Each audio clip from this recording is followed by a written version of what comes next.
Hello everyone, this is Manoj Kumar and you are watching my channel Physics Guru M Kumar। और आज है lecture number 16। तो देखिए 15th lecture में हमने गॉस की प्रमेय के अनुप्रयोग पर चर्चा की थी, जिसमें हमने 3 एप्लीकेशन सॉल्व किए थे। तो उसी को आगे कंटिन्यू करते हैं। तो गॉस की प्रमेय का अगला अनुप्रयोग 4th, एक समान रूप से आवेशित गोलीय कोश के कारण वैद्युत क्षेत्र की तीव्रता। तो अब देखिए आज हम कैलकुलेट करेंगे इलेक्ट्रिक फील्ड इंटेंसिटी किसके कारण? खोखला गोला है। गोलीय कोश का अर्थ क्या है? खोखले गोले के कारण। जो ये गोला दिया है वो खोखला है, उसके कारण वैद्युत क्षेत्र निकालना है। तो देखिए जैसे हमारे पास ये एक गोला है जिसकी जो रेडियस है वो हमने मान ली कैपिटल आर, और इसका जो सेंटर है वो है ओ, और इस गोले को हमने गोलीय कोश है, अंदर से खोखला है, आवेश दिया है वो सारा इसके पृष्ठ पर है प्लस क्यू आवेश। इसको जो आवेश दिया है वो कितना है? प्लस क्यू, यानी क्यू चार्ज है इस गोले पर, जो कि इसके पृष्ठ पर एक समान रूप से वितरित है। अब इस खोखले गोले के कारण हम तीव्रता 3 स्थानों पर निकाल सकते हैं। इस गोले के बाहर, पृष्ठ पर, गोले के अंदर। तो अब 3 स्थितियों पर विचार करेंगे। तो पहले हम ले लेते हैं बाहर, यानी ये पॉइंट हमने ले लिया पी। पी पॉइंट कहाँ है? गोले के बाहर। तो केस फर्स्ट, यानी पहली स्थिति गोले के बाहर किसी बिंदु पर, गोले के बाहर यानी outside the spherical shell. Outside the spherical shell, इसके बाहर किसी पृष्ठ पर हम तीव्रता निकालना, किसी बिंदु पर तीव्रता निकालना चाह रहे हैं। तो देखिए वही करेंगे जैसा पहले किया था। सबसे पहले कल्पना करेंगे गॉसियन सरफेस की, गॉसियन पृष्ठ मानेंगे। तो गॉसियन पृष्ठ खींचने के लिए हमें क्या करना होगा? अब मान लीजिए ये बिंदु यहां से आर डिस्टेंस पर है, इस गोले के केंद्र से स्मॉल आर डिस्टेंस पर। तो हमें स्मॉल आर त्रिज्या का एक गोला खींचना होगा, जिससे कि वो बिंदु पी उस गॉसियन सरफेस पर लाई करे, यानी गॉसियन पृष्ठ की सतह पर आ जाए। तो हमने एक ये गोला खींच लिया, ये क्या हो गई? Gaussian surface. तो जो फ्लक्स निकालेंगे वो इस सरफेस से निकालेंगे, ये है पॉइंट पी।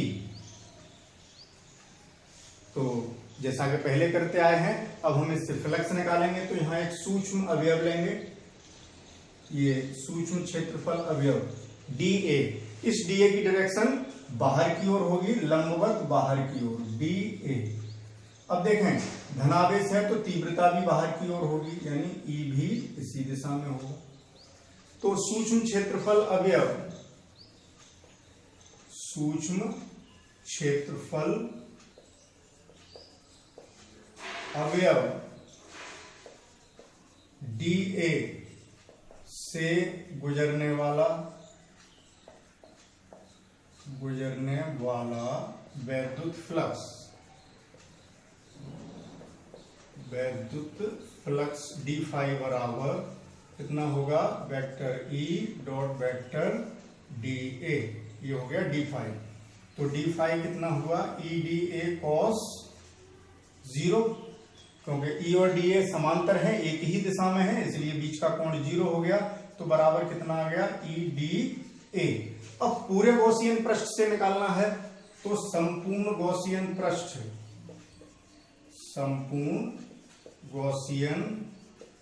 पृष्ठ, आगे वही भाषा, से गुजरने वाला वैद्युत फ्लक्स यहां लिख लेंगे। फाई बराबर कितना हो जाएगा? इस डी फाई का इंटीग्रेशन, यानी ई डी ए।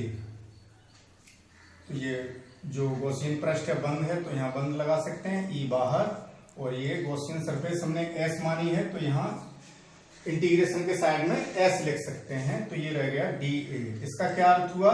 गॉसियन पृष्ठ का क्षेत्रफल, यानी समाकलन है तो पूरे गॉसियन पृष्ठ का क्षेत्रफल, और इस पूरे गॉसियन पृष्ठ का क्षेत्रफल 4 पाई आर स्क्वायर होगा, क्योंकि गोले का वक्र पृष्ठ, जो संपूर्ण पृष्ठ कह लीजिए, एक टोटल वही पृष्ठ है, वक्र पृष्ठ और संपूर्ण पृष्ठ एक ही रहता है। तो E इंटू कितना आ गया 4 पाई। अब कौन सी आर रखेंगे, ये बात ध्यान रखने की है, मैंने बोल दिया 4 पाई आर स्क्वायर। अब यहाँ आर कौन सा रखें, 2 आर हैं, एक कैपिटल आर एक छोटा आर। देखिए ये समाकलन हम कहाँ कर रहे हैं, गॉसियन पृष्ठ पर। ये है गॉसियन पृष्ठ और गॉसियन पृष्ठ एस यही है और इसकी रेडियस हमने कितनी मानी है आर। ये जो गॉसियन पृष्ठ है यहाँ तक की दूरी आर है ये, क्योंकि बिंदु हमारा आर दूरी पर ही है, वहीं से गुजरता हुआ हमने पृष्ठ खींचा है। तो ये बात ध्यान रखने की है। यहाँ पर क्या आएगा 4 pi r square. Equation number first ये आ गया 5। अब गॉस की प्रमेय लगाएंगे, तो गॉस की प्रमेय से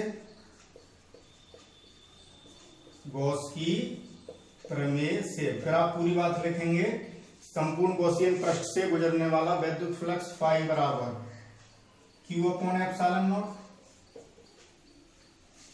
उससे घिरा हुआ जो आवेश है वो Q है, इस गॉसियन पृष्ठ के अंदर Q आवेश है तो यहां पर Q रहेगा। ये हो गई इक्वेशन नंबर सेकंड। अब दोनों समीकरण से, समीकरण 1 व 2 से, समीकरण 1 व 2 से क्या मिल जाएगा, पाई की दोनों वैल्यू बराबर करते हैं तो E into 4 pi r square बराबर Q upon epsilon naught. It means E equals to कितना आ गया 1 अपॉन 4 पाई, इसके साथ लिख देते हैं 4 पाई एप्सिलॉन नॉट और आर स्क्वायर Q के नीचे लिख देते हैं सिमेट्री, मतलब जैसे फॉर्मूला हमने याद किया है अब तक उस फॉर्म में लिखने के लिए।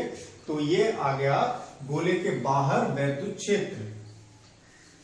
तो गोले के बाहर वैद्युत क्षेत्र कितना होगा, E बराबर 1 upon 4 pi epsilon naught Q upon r square. जैसा कि बिंदु आवेश के कारण होता है, किसी बिंदु आवेश Q के कारण r दूरी पर वैद्युत क्षेत्र की तीव्रता ज्ञात करें तो भी इतना ही आता है। यानी ये आवेश इस तरीके से हम मान सकते हैं कि इस तरीके से ट्रीट हो रहा है कि ये सारा आवेश यहीं केंद्र पर रखा हो। किस स्थिति में, जब बिंदु हमारा गोले के बाहर है, उस स्थिति में।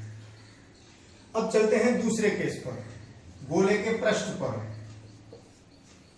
ऑन द सरफेस, गोले के पृष्ठ पर। मतलब गोले के बाहर का मतलब यहाँ गोले से मतलब गोलीय कोष से है, यहाँ ये भी लिख सकते हैं, कंफ्यूजन ना हो। गोलीय कोष,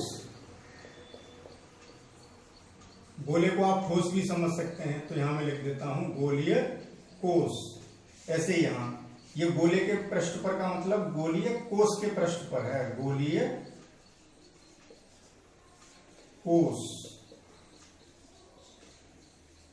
गोलीय कोष कह लें या खोखला गोला कह लें, एक ही बात है। पृष्ठ की बात करेंगे, यानी अब ये जो हमारा बिंदु P था, अब वो इस हमारा जो आवेशित गोला है वो यही है, गोलीय कोष ये है। तो इसके पृष्ठ पर यानी यहां बात करें तो देखिए स्मॉल r कितना हो जाएगा, कैपिटल R के बराबर। जब ये वाला बिंदु पृष्ठ पर आ जाएगा गोलीय कोष के, तो स्मॉल r यानी पृष्ठ तक दूरी कितनी हो गई, गोलीय कोष की त्रिज्या के बराबर, यानी स्मॉल r बराबर कितना हो गया, कैपिटल R। तो देखिए जब हम यहां निकालेंगे तीव्रता, तो अब ये करने की आवश्यकता नहीं है, बस मैं समझा रहा हूं।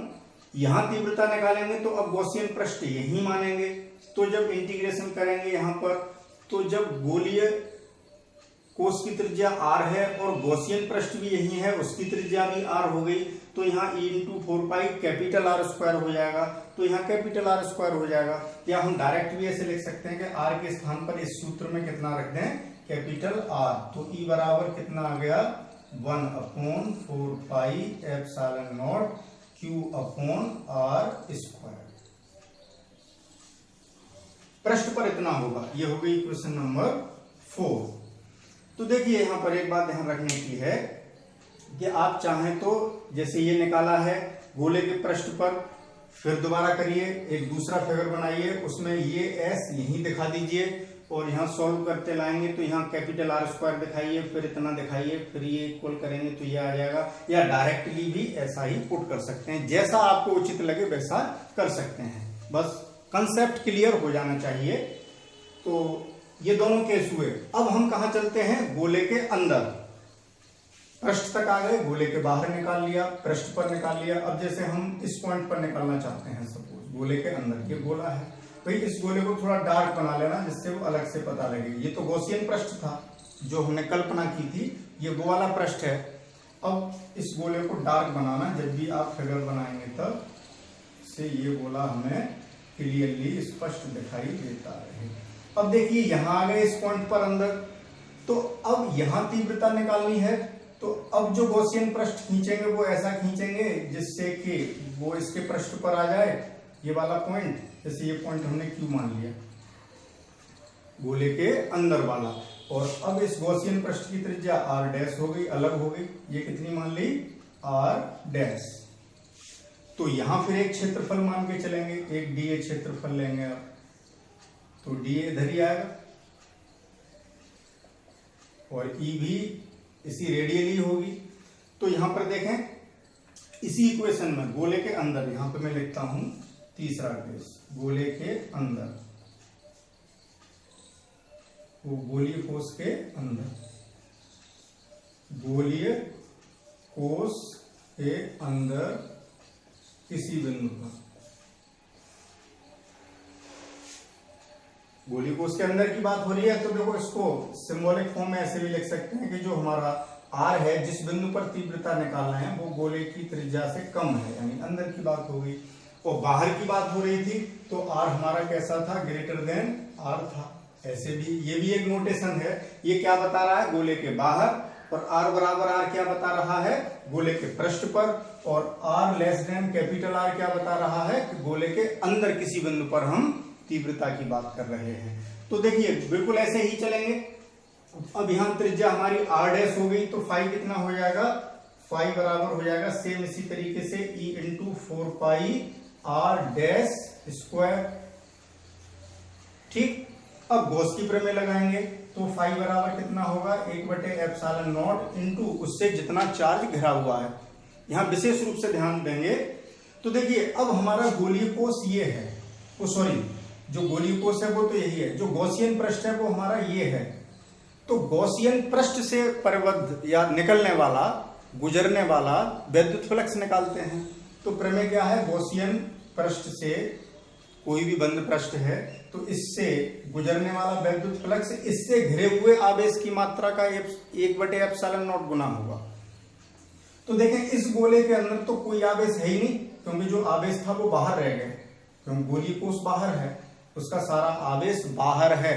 इस गॉसियन पृष्ठ जो कि बंद पृष्ठ है, जहां पर हम थ्योरम लगा रहे हैं, तो यहां पर कोई भी आवेश इस बंद गॉसियन पृष्ठ से नहीं घिरा हुआ है, इसलिए घिरा हुआ आवेश शून्य। तो फाई बराबर कितना हो गया, शून्य, 0। अब दोनों वैल्यू बराबर करेंगे तो E into 4 pi r dash square बराबर 0। तो E बराबर कितना आ गया, 0। यानी गोलीय कोष के अंदर जो तीव्रता होगी वो कितनी होगी, शून्य। यानी खोखले गोले के अंदर वैद्युत क्षेत्र शून्य होता है। वैद्युत क्षेत्र कहां कहां होगा, बाहर होगा और पृष्ठ पर होगा। पृष्ठ पर आर सबसे अधिकतम हो गया, ये मैक्सिमम होगा, सबसे अधिक वैल्यू पृष्ठ पर होगी। जैसे जैसे पृष्ठ से आगे बढ़ते जाएंगे, इस सूत्र से देखें दूरी बढ़ने पर तीव्रता कम होती चली जाएगी। तो इसका अभी एक ग्राफ भी खींचेंगे, उस ग्राफ से और इसकी सिचुएशन को क्लियर करेंगे। तो ये तीनों पॉइंट्स उम्मीद है कि समझ में आ गए होंगे। तो आप सिस्टमेटिक वे में लिखेंगे। देखें थ्योरी आप अपने हिसाब से लिखेंगे। जब इस टॉपिक की शुरुआत करेंगे तो आप लोग क्या लिखेंगे, माना एक गोलीय, एक खोखला गोला है या एक गोलीय कोष है जिसका केंद्र O तथा त्रिज्या कैपिटल R है। इस खोखले गोले पर प्लस Q आवेश एक समान रूप से वितरित है जो कि उसके पृष्ठ पर ही होगा। तो उस स्थिति में फिर सबसे पहले बाहर तीव्रता, फिर पृष्ठ पर, फिर उसके अंदर। तो इसका स्क्रीनशॉट लीजिए, फिर आगे चलते हैं।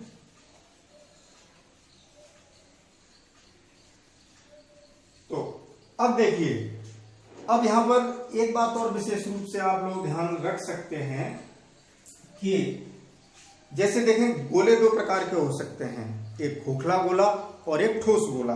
तो ये हमने जो निकाला है वो खोखले गोले के कारण निकाला है। और देखें चालकता के आधार पर गोले दो प्रकार के हो सकते हैं, चालक गोला और अचालक गोला। यानी टोटल हम 4 कैटेगरी बना सकते हैं, चालक खोखला गोला, अचालक खोखला गोला, चालक ठोस गोला, अचालक ठोस गोला। तो ये जो टॉपिक हमने पढ़ा ये कहां कहां काम आएगा, इसकी बात जरा समझ लें। तो देखें, जब गोलीय कोष हमारा गोलीय कोष है यानी खोखला है, तो चाहे वो चालक हो या अचालक हो, सारा आवेश उसके पृष्ठ पर ही रहेगा। तो दोनों केस में यही डेरिवेशन काम आएगा।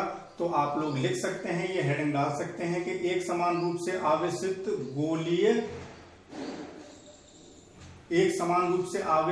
चालक गोलीय कोष के कारण वैद्युत क्षेत्र की तीव्रता, यही डेरिवेशन।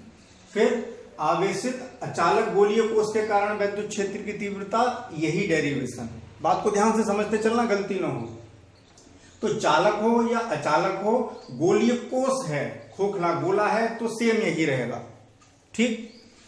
अब बात आएगी ठोस गोले की, तो ठोस गोले में अंतर पड़ेगा। तो देखें, यही मैं बता देता हूं उसको बिगाड़ने से पहले कि जो चालक होते हैं वो अगर ठोस भी हैं तो चालक को दिया गया आवेश, कई बार इस बात को हम बता चुके हैं, लेकिन आप लोग फिर एक बार सुन लीजिए कि अगर हमारे पास कोई चालक है, उसको हम आवेश देते हैं, तो चालक के केस में चालक को दिया गया संपूर्ण आवेश उसके केवल बाहरी पृष्ठ पर ही एक समान रूप से वितरित होता है। चालक के अंदर कोई भी वैद्युत आवेश नहीं होता।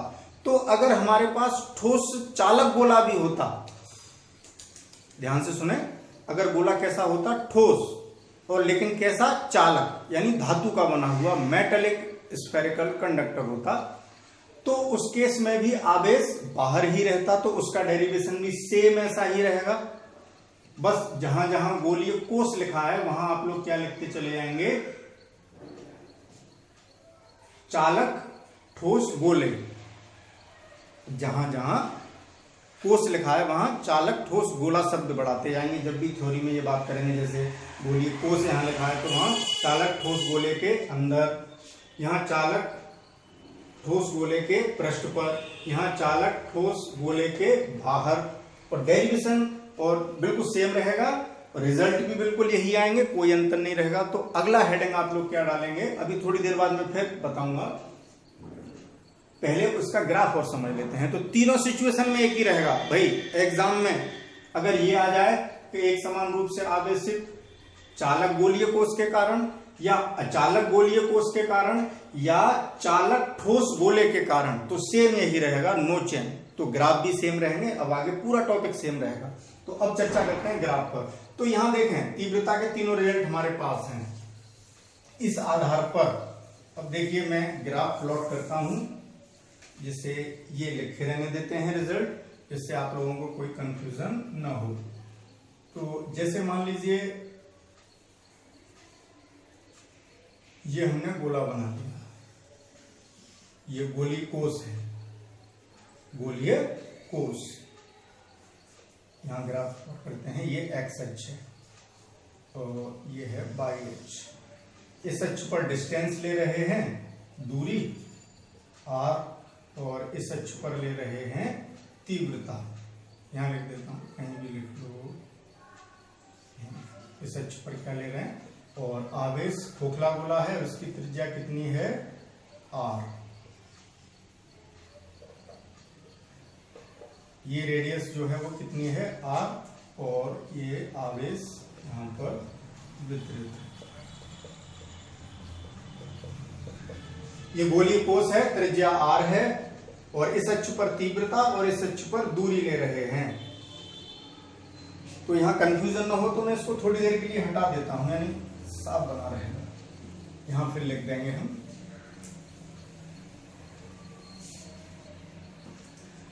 तो देखिए इस अक्ष पर दूरी ली है। तो देखिए, जब हमने r ग्रेटर देन r था, यानी r से ज्यादा दूरी पर, यानी गोले के बाहर जब बात की थी, तो इस केस में तीव्रता आई थी 1/4 pi epsilon naught q upon r square. ये अभी कर चुके हैं। और पृष्ठ पर यानी r बराबर r पर तीव्रता कितनी आई थी, 1/4 pi epsilon naught q upon capital R square. और जब r लेस देन था r, यानी गोले के अंदर बात की थी, या कोष के अंदर, वो एक ही बात है, हम उसको आप बढ़ते रहे ऐसे ही, 4 पाई एप्सिलॉन नॉट, तो सॉरी, अंदर की जब बात की थी तो तीव्रता कितनी आई थी, 0। तो इन्हीं स्थितियों को ग्राफ पर शो करना है। तो देखिए, ये तो हो गया मूल बिंदु, तो यहाँ r 0 हो गया, तो r की वैल्यू यहां तक रहेगी, तो r इक्वल्स टू r तक, यहां तक r गोले के अंदर रहे तो यहां तीव्रता शून्य आई है। देखें जब r से कम दूरी, ये दूरी कितनी है, ये जो दूरी है ये पॉइंट, ये रेडियस के बराबर है r के, और इस अक्ष पे r ले रहे हैं। इससे कम दूरी पर तीव्रता शून्य रहनी है तो यहाँ शून्य r तक। ये ग्राफ डार्क बनाएंगे, आप लोगों को क्लियर दिखे इसलिए मैं इसको डार्क बना रहा हूं, ऐसे हो। अब r बराबर r पर q बटे आर स्क्वायर हो गई, और r कांस्टेंट है, गोले की त्रिज्या नहीं बदल रही है। ये सबसे मैक्सिमम वैल्यू है, इससे ज्यादा नहीं हो सकती, क्योंकि इससे दूरी जब बढ़ाएंगे तो फिर r बढ़ने पर e कम होने लगेगा। तो मान लीजिए यहां तक मैक्सिमम है, ये वैल्यू e मैक्सिमम होगी। ये मैं और नीचे ले लेता हूं, यहां तक, ज्यादा बढ़ाने की जरूरत नहीं है। यानी r पर आते ही हमारी तीव्रता कितनी हो गई, ये वैल्यू मैक्सिमम हुई। यहां लिख देते हैं ये वैल्यू e मैक्सिमम बराबर कितनी है, ये 1/4 epsilon naught q upon r square, ये वैल्यू दिस, यानी यहां तक मैक्सिमम तक आ गए। अब गोले के बाहर जैसे ही चलेंगे, जैसे ही r हमारा r से बड़ा होगा, अब e जो है, इससे हम देखें तो e जो है वो डिपेंड कर रहा है दूरी के वर्ग के व्युत्क्रमानुपात में। r बढ़ाएंगे e कम होगा, और स्क्वायर व्युत्क्रम के इनवर्स से डिक्रीज होगा, तो वो एक रेक्टेंगुलर हाइपरबोलिक स्ट्रक्चर आएगी, समतलीय परवलय है। तो 1/r स्क्वायर में जब ग्राफ खींचेंगे तो इस तरीके से आ जाएगा, यानी जब यहाँ के पैरेलल कर देंगे, यानी r जब इंफिनिटी हो जाएगा तो e हमारा 0 हो जाएगा, ये ग्राफ वक्राकार रूप ले लेगा। तो ये आपका ग्राफ रहा दिस, r तक यहाँ, और फिर r से ज्यादा यानी गोले के बाहर e जो है r स्क्वायर के व्युत्क्रम के हिसाब से डिक्रीज होने लगेगा। तो ये रहा ग्राफ। तो देखिए अब आप जो 5th पॉइंट डालेंगे, अब ग्राफ क्लियर हो गया होगा। अब मैं यहीं आपको समझा देता हूं, इसका स्क्रीनशॉट लीजिए आप ग्राफ का। अब देखें तो आप लोग यहां जो हेडिंग पड़ा है, जो गोलीय कोष है वो दोनों के लिए है, चाहे वो गोलीय कोष चालक हो या अचालक हो, दोनों के लिए है, चालक हो या अचालक हो। ये बात आप मेंशन कर लेंगे वहां। मैंने हेडिंग में नहीं किया क्योंकि एग्जाम में इस तरीके से ही आता है, वो आपको समझाने के लिए मैंने बता दिया है, क्योंकि खोखले गोले के केस में कोई डाउट नहीं करना है, चाहे चालक हो चाहे अचालक हो।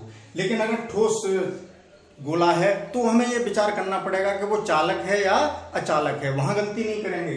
तो अगला हेडिंग 5th एप्लीकेशन आप क्या डालेंगे, एक समान रूप से आवेशित, एक समान रूप से आवेशित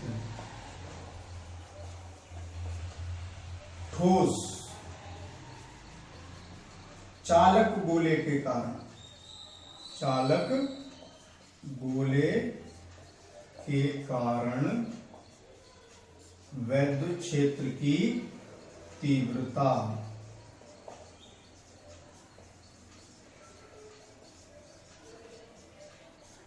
तो ये भी बिल्कुल यही रहेगा, क्योंकि मैं फिर बार बार बता रहा हूं। देखिए मैं बार बार बोल रहा हूं, इसलिए बोल रहा हूं कि आप लोगों को ये बात कंठस्थ हो जाए, क्योंकि गलती ना करें एग्जाम में। और ये मोस्ट इंपॉर्टेंट है, गोले में से एक निश्चित आना है, बोर्ड एग्जाम में आ ही जाता है। तो अगर ठोस गोला है और अगर वो चालक है, तो चालक गोले को दिया गया आवेश सारा बाहरी पृष्ठ पर रहेगा, तो वो चाहे खोखला हो ठोस हो, हमें कोई मतलब नहीं, हमें तो केवल आवेश से मतलब है। आवेश कहाँ रहा, केवल पृष्ठ पर, तो उसका डेरिवेशन और उसके रिजल्ट बिल्कुल सेम यही आएंगे। तो बस हेडिंग का शब्द बदल गए हैं, डेरिवेशन वही है, फिगर भी वही रहेगा। यहाँ पर जो आप ठोस गोला भी बनाएंगे तो आवेश आप बाहर ही देंगे, भले ये ठोस गोला है, त्रिज्या इसकी ओ, बिल्कुल फिगर वही रहेगा। लेकिन इसको आप पूरा करना बिल्कुल वैसे ही, और नोट बना लेना कि ठोस चालक गोले को दिया गया आवेश उसके संपूर्ण बाहरी पृष्ठ पर ही वितरित हो जाता है, अतः यह भी एक गोलीय कोष के कारण व्यवहार करेगा। अतः इसके कारण वैद्युत क्षेत्र की तीव्रता, आप करना चाहें तो बिल्कुल सेम यही डेरिवेशन उतार लेना या उनके रिजल्ट उतार लेना कि पिछले आर्टिकल की तरह गोले के बाहर इतना, गोले के पृष्ठ पर इतना और गोले के अंदर शून्य ही आएगा, सेम यही रहेगा, ग्राफ भी यही रहेगा। तो ठीक, कि आप ध्यान रखना और फिर भी कोई दिक्कत आए तो आप मुझसे डिस्कशन कर सकते हैं। तो एक समान रूप से आवेशित ठोस चालक गोले के कारण वैद्युत क्षेत्र की तीव्रता यानी intensity of electric field due to a solid uniformly charge conducting spherical core, conducting sphere. तो अब आगे चलते हैं। ये तो हो गया चालक गोला ठोस। अब अचालक गोले में क्या होगा? अचालक गोले में अंतर पड़ जाएगा। अचालक गोलक में जो गोले को जो आवेश देंगे वो मतलब पूरा गोला आवेशित होगा, उस केस में हम तीव्रता निकालेंगे। तो इन तीनों केस में सेम रहा। तो ये आप लोग बना चुके हैं, ये हेडिंग भी नोट कर लिया होगा। तो अब 6th पॉइंट पर चलते हैं। 6th, एक समान रूप से आवेशित अचालक ठोस गोले के कारण क्या हेडिंग हो जाएगा? ये पॉइंट हो जाएगा हमारा 6। एक समान रूप से आवेशित अचालक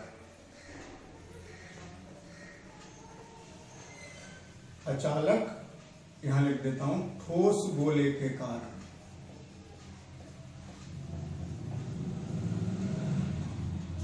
ठीक, एक समान रूप से आवेशित अचालक ठोस गोले के कारण वैद्युत क्षेत्र की तीव्रता, intensity of electric field due to a uniformly charged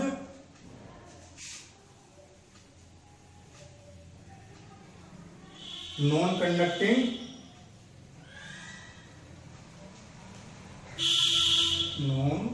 conducting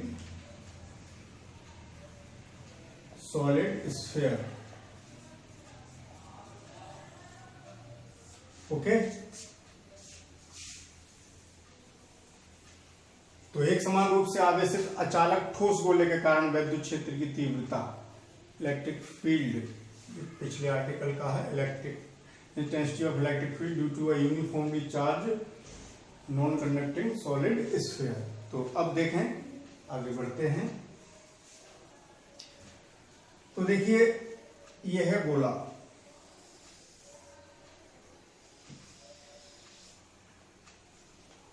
इसको हमने आवेश दिया है और ये संपूर्ण आयतन में वितरित है एक समान रूप से। तो यहां पर अब हमें आयतन आवेश घनत्व की आवश्यकता पड़ेगी। चलिए बाद में बात करेंगे उसकी। ये गोले का केंद्र O और गोले की त्रिज्या है कैपिटल R। अब हम सबसे पहले कहां निकालते हैं? आउटसाइड द स्फीयर, यानी फर्स्ट गोले के बाहर, गोले के बाहर, यानी हमारा जो R है वो त्रिज्या से बड़ा है, तभी तो बाहर पहुंचेंगे। यानी इसकी त्रिज्या से ज्यादा दूर चले जाएं, यानी यहां आ गए। ये डिस्टेंस कितना है? R डिस्टेंस पर एक पॉइंट है P। यहां पर हमें वैद्युत क्षेत्र कैलकुलेट करना है। तो फिर बात वही आ गई, बार बार कह रहे हैं कि यहां से गुजरने वाला एक गॉसियन पृष्ठ खींचेंगे जब यहां निकालनी है। ये हो गया गॉसियन पृष्ठ, इसको क्या नाम दे देंगे? S। एक सूक्ष्म क्षेत्रफल अवयव लिया, कितना? DA, जिसका एरिया P पॉइंट में नीचे लिख देता हूं। DA ये हुआ और E भी इधर ही होगा, धनावेश है, वेक्टर E भी इसी दिशा में और DA भी इसी दिशा में। तो अब आप लोग समझ चुके हैं, डायरेक्ट करते हैं। इस गॉसियन पृष्ठ से गुजरने वाला, मैं भाषा नोट नहीं कर रहा हूं यहां पर। तो गॉसियन पृष्ठ से पहले आप लोग निकालेंगे सूक्ष्म क्षेत्रफल अवयव, DA से गुजरने वाला फ्लक्स, जैसे अभी निकाला था D फाई बराबर सूक्ष्म क्षेत्रफल अवयव DA से गुजरने वाला वैद्युत फ्लक्स D फाई बराबर E डॉट DA बराबर EDA cos 0। सेम वही चल रहा है, कोई नई बात नहीं, बराबर EDA। अब संपूर्ण गॉसियन पृष्ठ से निकालना है फाई बराबर, तो इसका सरफेस इंटीग्रेशन S, ये हमारा गॉसियन पृष्ठ है।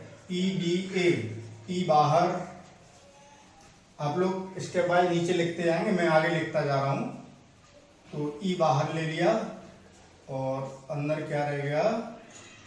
DA और एस पृष्ठ पर, यानी एस पृष्ठ का एरिया यानी इस वाले का, और इसकी त्रिज्या है स्मॉल आर, तो 4 पाई आर स्क्वायर, तो कितना आ गया पाई बराबर E into 4 pi r square. Equation number first. अब गॉस की प्रमेय लगाते हैं, तो गॉस की प्रमेय से अब यहाँ क्या लिखेंगे, गॉस की प्रमेय से इस गॉसियन पृष्ठ से गुजरने वाला विद्युत फ्लक्स 1/ε0 इंटू इससे घिरा हुआ आवेश, इसने कितना आवेश घेर रखा है, ये जो गोले का आवेश है सारा इसी उसके अंदर है, तो उससे घिरा हुआ आवेश पूरे गोले का आवेश है, क्यू ही है, तो कितना आ गया Q/ε0। Equation number second. समीकरण 1 व 2 से, समीकरण 1 व 2 से दोनों वैल्यू बराबर करेंगे, E into 4 pi r square बराबर Q/ε0, वही रिजल्ट आ गया, E बराबर 1/4 पाई ε0 Q/r स्क्वायर, गोले के बाहर इतनी इंटेंसिटी। फिर सेकंड केस, गोले के पृष्ठ पर, गोले के पृष्ठ पर, जब पृष्ठ पर आ जाएंगे तो ये वाला बिंदु जब यहां आ जाएगा तो हमारा स्मॉल आर कैपिटल आर के बराबर हो जाएगा। फिर वही, तो इस इक्वेशन में हम क्या कर दें, स्मॉल आर की जगह कैपिटल आर को कर दें, या फिर आप लोग चाहें तो यहाँ पर फिर एक गॉसियन पृष्ठ खींचेंगे, वो यहीं पर खींचेगा जहां पर गोला है, और वो रेडियस 4 पाई आर स्क्वायर आएगी। तो E बराबर कितना आ गया 1/4 पाई ε0 Q/कैपिटल आर स्क्वायर। इन दोनों केस में कोई समस्या नहीं थी। अब बात आती है गोले के अंदर चलें, तो देखें तीसरे पॉइंट पर। अब हम आ गए गोले के अंदर, जैसे मान लीजिए यहां आ गए, ठीक, गोले के अंदर है, तो यहां आपको इतनी त्रिज्या का एक गॉसियन पृष्ठ खींचना होगा, ये खींच लिया, ये पॉइंट मान लिया, क्यू पॉइंट की बात कर रहे हैं, और ये त्रिज्या हमने मान ली आर डैश। अब हमारा गॉसियन सरफेस ये हो गया एस डैश, ठीक। इससे निकलने वाला फ्लक्स देखेंगे, तो यहां क्षेत्रफल लेंगे डी ए,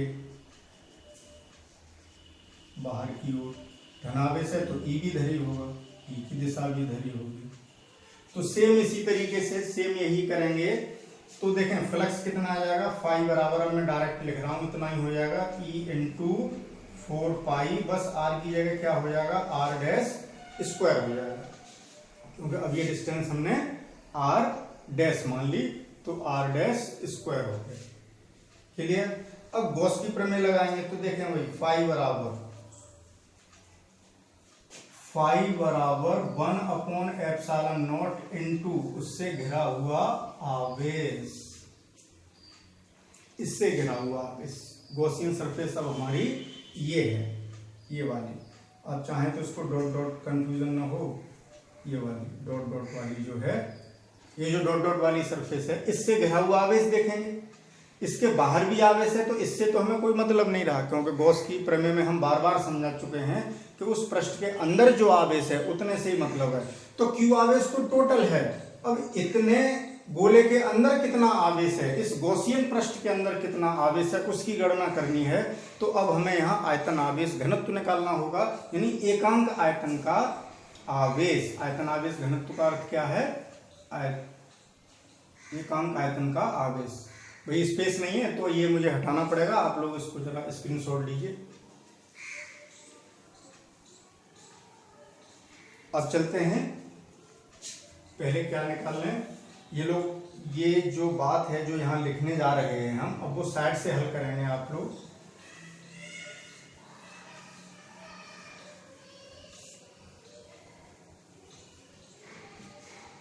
इसे यहाँ एक लाइन खींच के यहाँ हल कर सकते हैं। इस गोले को मैं छोटा कर लेता हूं, तो रो बराबर यहाँ क्या लिखेंगे, आयतन आवेश घनत्व, वॉल्यूम चार्ज डेंसिटी, ये है आयतन आवेश घनत्व। रो बराबर, देखें पूरे आयतन में क्यू आवेश है, तो एकांक आयतन में Q/V हुआ, और पूरा आयतन है कितना 4/3 पाई, और गोले का आयतन 4/3 पाई आर क्यू होता है। और आर कौन सा लेंगे, कैपिटल आर, क्योंकि जो क्यू आवेश है वो कैपिटल आर के गोले पर वितरित है। तो ये रो आ गया। अब इतने का आयतन निकाल लें, तो इतने का आयतन निकाल के इस रो का गुणा कर दें तो हमें इतने गोलीय कोष के अंदर का आवेश पता लग गया। तो गोलीय कोष से परिबद्ध आवेश,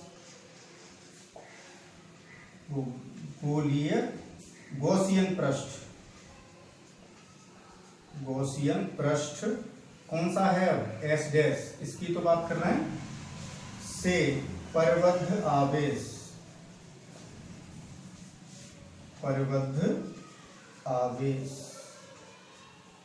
Q डैश बराबर कितना, इसका आयतन गुणा एकांक आयतन का आवेश, और इसका आयतन कितना हुआ 4/3 पाई, इसकी त्रिज्या r डैश है तो r डैश का Q इंटू रो, रो क्या है एकांक आयतन का आवेश, तो एकांक आयतन के आवेश में आयतन का गुणा कर दिया तो इतने आयतन का आवेश आ गया। ये तो भाई सिंपल सी बात है, वैल्यू पुट करते हैं तो 4/3 पाई r dash Q into rho की वैल्यू, ये रो है भाई, रो की वैल्यू ये लिखी है Q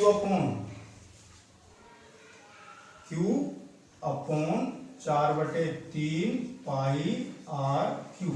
तो देखें 4/3 पाई से 4/3 पाई कट गए तो कितना आ गया बराबर Q इंटू r डैश का Q बटे r का Q।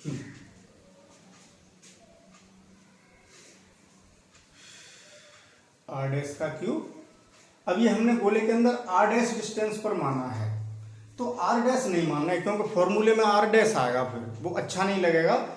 ये गलत नहीं हो रहा है, लेकिन हम लोग r डैश एक अलग फिगर है, वो डिस्टेंस मैंने इसलिए अलग किया था r डैश, आप लोग इससे कंफ्यूज ना हो कि ये डिस्टेंस भी r मान ली और ये डिस्टेंस भी r मान ली, तो मैं उस कंफ्यूजन को यहीं दूर कर देता हूँ। देखो ये जो r है वो गोले के बाहर के लिए है, ये तीनों एक साथ थोड़ी हो रही हैं। जब हम बाहर की बात कर रहे हैं तो बाहर के लिए सूत्र है, अंदर की बात करेंगे तब भी r लिख लेते हैं, बस दिमाग में ये रखेंगे। अब ये जो r है वो गोले के अंदर वाला है कि कैपिटल R से छोटा वाला है, जब अंदर वाले बिंदु की बात हो रही है, तो फॉर्मूले में r डैश अच्छा नहीं लगेगा, तो मैं यहाँ से खत्म कर देता हूँ। ये लिख के भी दिखा दिया तो आप लोगों को समझ में भी आ गया, अंतर भी हो गया। तो अब आप लोग सब जगह से हटा लें, तो ये r डैश में खत्म कर देता हूँ, ये अच्छा नहीं लगा, यहाँ से भी हटा सकते हैं। ठीक, गलत नहीं था, बस ये है कि फॉर्मूला हमें सही दृष्टिकोण से अच्छा लगे। तो ये वैल्यू आ गई। तो इतना आवेश किससे घिरा है, गोलीय गॉसियन पृष्ठ से, तो अब उससे घिरा हुआ आवेश ही तो 1/ε0 गुणा करेंगे, यानी इतना रखेंगे यहाँ Q इंटू आर क्यू बटे आर क्यू। अब इन दोनों समीकरणों से फाई के मान बराबर कर दें, दोनों समीकरणों से फाई के मान बराबर करें, यानी इसके बाद अब ऊपर है भाई, तो E इंटू 4πr² बराबर, ये थर्ड केस चल रहा है, इसमें अंडरस्टूड है कि r हमारा अंदर है तो r is less than r है। तो कितना आया 1/ε0 into q r q upon r q. तो देखें r² से आर क्यू की पावर कट गई, r रह गया, तो E बराबर कितना आ गया 1/4πε0 QR अपॉन आर क्यू। तो ये इंटेंसिटी आ गई गोले के अंदर, ठोस गोले के अंदर, और वो भी कैसा अचालक। भाई खोखला गोला होता, वो सॉरी ठोस चालक गोला होता तब तो वो गोली कोष की भांति व्यवहार करता। वो तीनों तो एक ही कैटेगरी में आ गए, फोर्थ और फिफ्थ टॉपिक एक ही थे।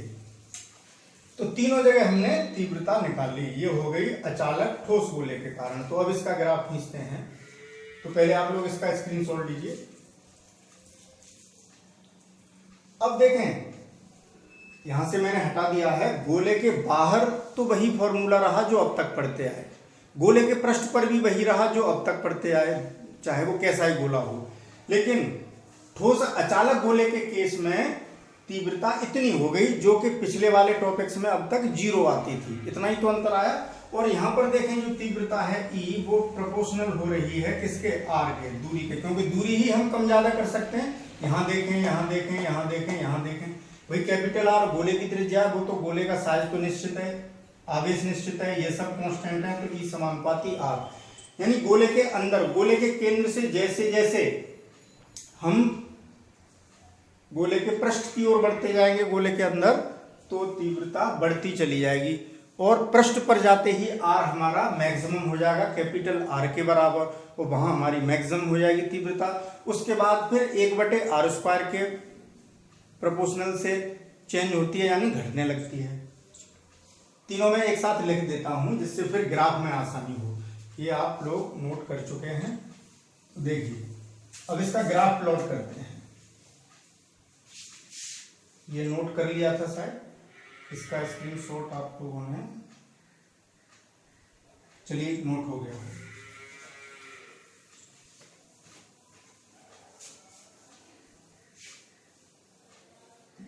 ये सब हटा देते हैं, ठोस बोला है, साफ साफ फिगर बनाते हैं। तो देखें तीनों केस लिखता हूं मैं। ये कब है, ये जो फॉर्मूला है गोले के अंदर है, ये इनसाइड में आया है,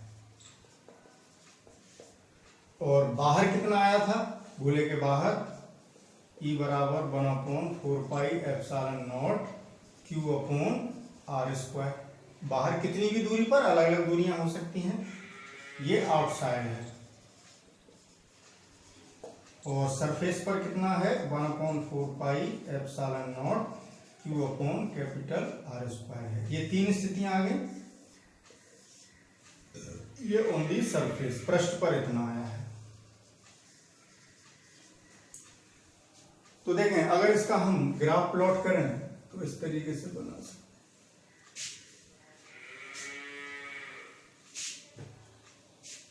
ये ठोस गोला हो गया,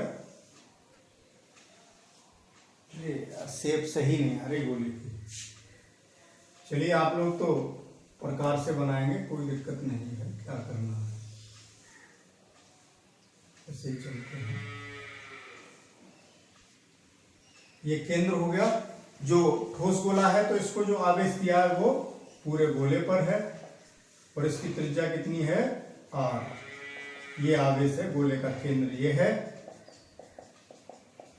तो देखिए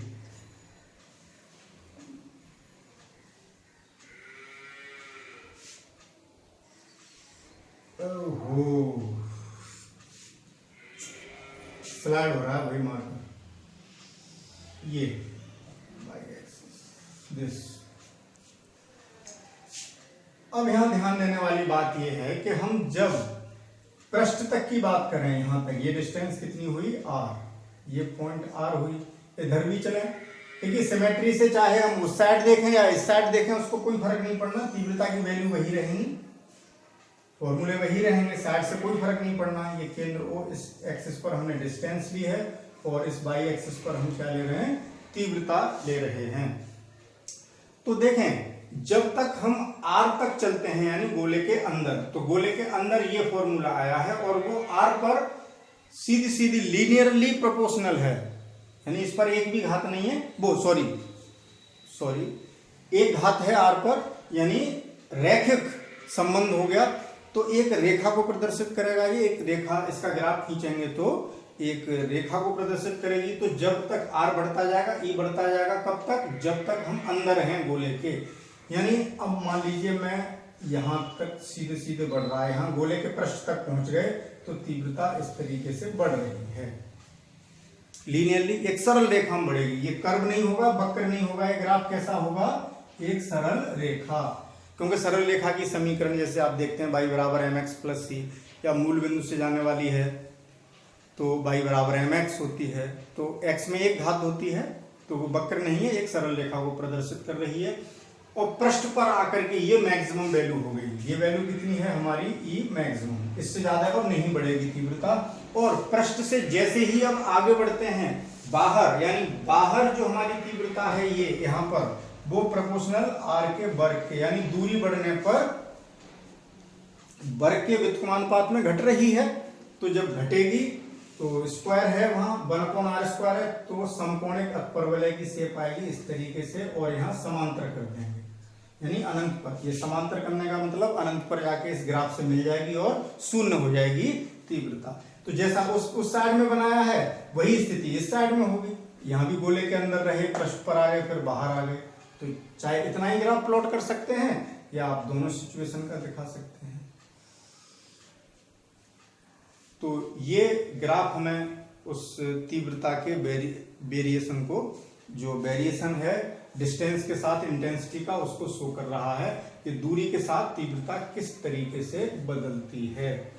तो उम्मीद है कि आप लोग यहाँ तक बिल्कुल समझ चुके होंगे, लेकिन मैं समरी एज सारांश में फिर बता देता हूँ एक बार, जिससे कोई मिस्टेक न हो। उससे पहले आप लोग इसका स्क्रीनशॉट लेंगे और ये स्थिति मैंने ई लिख ही दिया।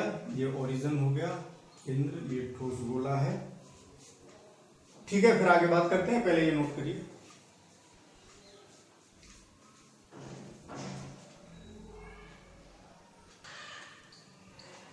तो देखिए, अब हम एक सारांश लिखते हैं जिससे आप लोगों को कोई कंफ्यूजन न हो। तो अब तक हमने जो पढ़ा गोलों के केस में, तो उसको अब एक समरी बनाते हैं। तो देखें, एक केस में क्या रखेंगे, ये एक समान रूप से तो सभी आवेशित हैं, मैं बार बार उस शब्द को नहीं लिख रहा हूं। आवेशित गोलीय कोष, आवेशित गोलीय कोष।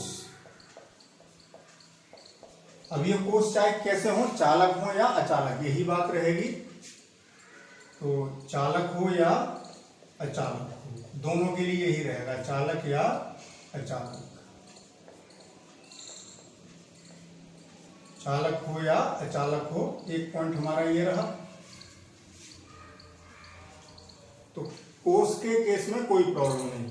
और दूसरी स्थिति क्या थी, आवेशित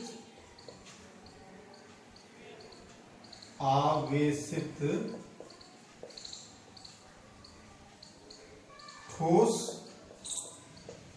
चालक गोला।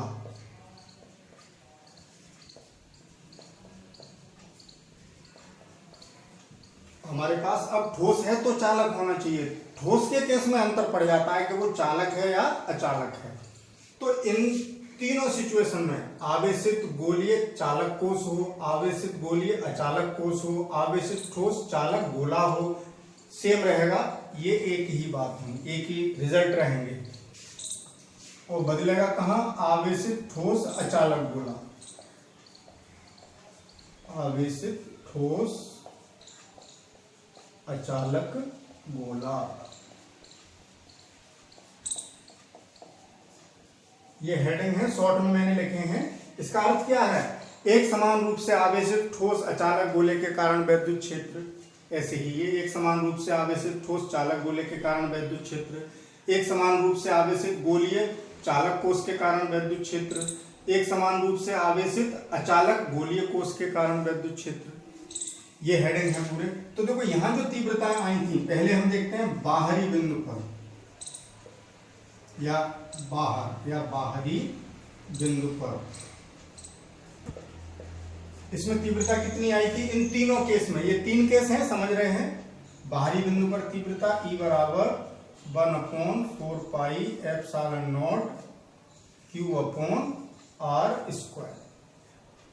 यही यहां आई थी, बाहरी बिंदु पर E बराबर 1/4 पाई एप्सिलॉन नॉट Q/r²।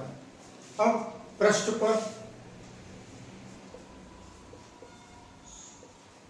पर कितनी आई थी, E बराबर 1/4 पाई एप्सिलॉन नॉट Q/r²। यही सिचुएशन यहां भी रही थी, तो यहां तक कोई अंतर नहीं है। 1/4 pi epsilon not Q/R² same रहे। अभी तक इनमें कोई डिफरेंस नहीं है।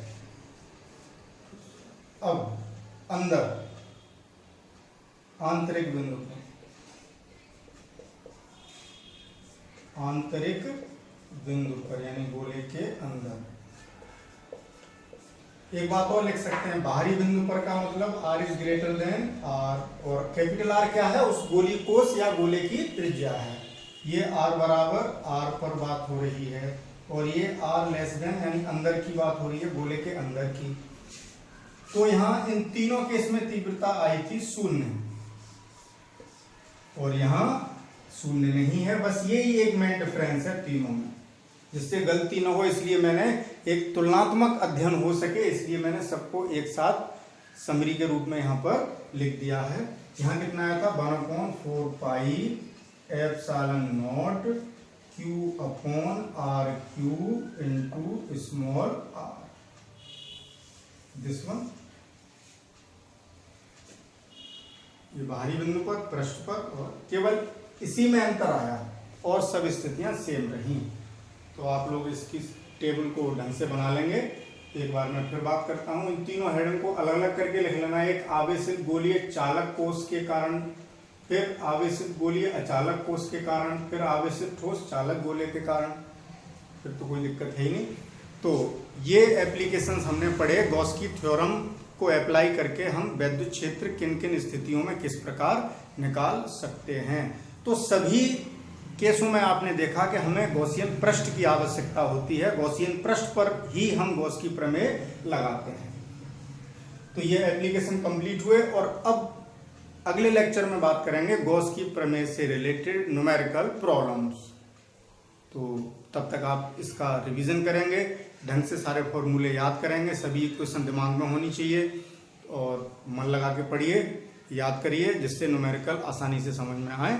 Okay, thank you for watching. मिलते हैं अगले लेक्चर में।